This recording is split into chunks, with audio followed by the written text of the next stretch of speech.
شوف شوكت، انت رح تتعلم وتصير رجال مهم. لا تنسى انك ابن بدران. الآغا موسى مرة قال إنه بس زياد هو الخيال الوحيد، حتى وهو مريض كان بيتمنى لو يشوف زياد راكب على حصان.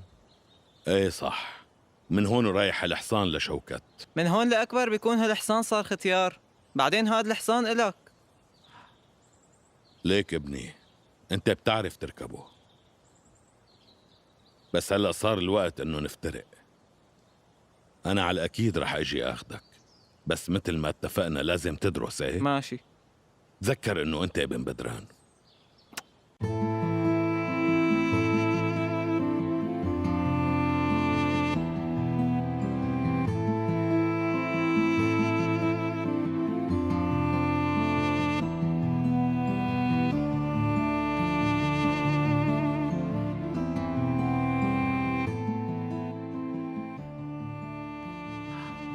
شوكت، دير بالك على حصاني. دي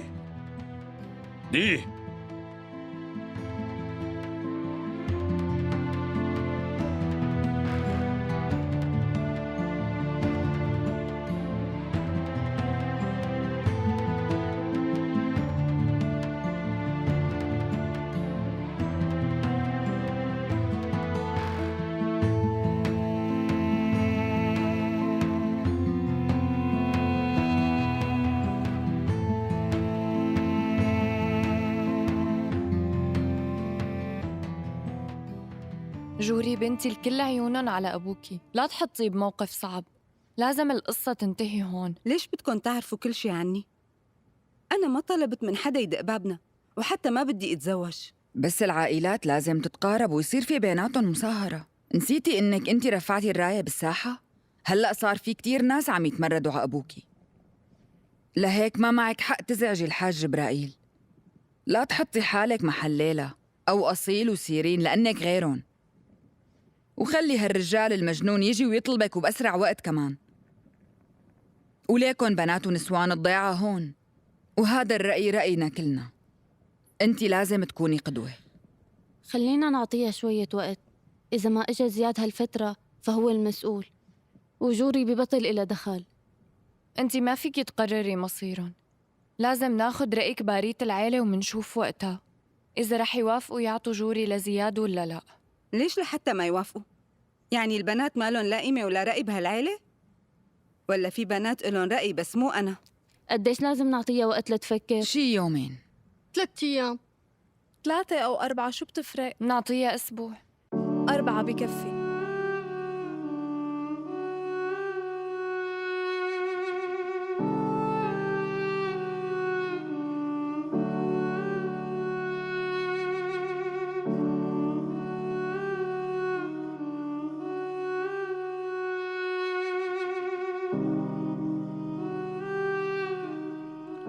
مرحبا يا شيخنا، كيف صحتك؟ منيح تسلم. خير، شو صاير معهم بالسهل؟ وإمتى راح يرجعوا؟ مو صاير معهم شي بنوب، راجعين على طيب شو أخبار أهلي؟ مناح. اشتقنا لك يا شيخ، الأذان بصوتك بيطلع غير صوت الكل. صبروا كمان أسبوع يا ابني، بس روح على البلد وارجع، رح صير قادر إنه أقدم مثل قبل إن شاء الله. كل الناس خير وبركة يا ابني. تفضل على الغدا شيخنا. إن شاء الله رح يجي. شيخنا عبد الله سأل عنك كثير اليوم. معناتها شكله عبد الله رجع لعادته. تعالوا. بعده حيدر يلا اجيت.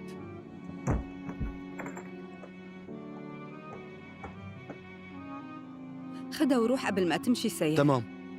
القصة رح تاخد معي يومين. شو رح تقولي لجدي لا جبرائيل؟ تاكل هم، منقول له بعتناك على المدينة، رح نخبر الكل هيك. استنوا يا بنات، لوين بعتوا حيدر بهالوقت؟ بعتناه على المدينة يا عمي. الله ييسر له.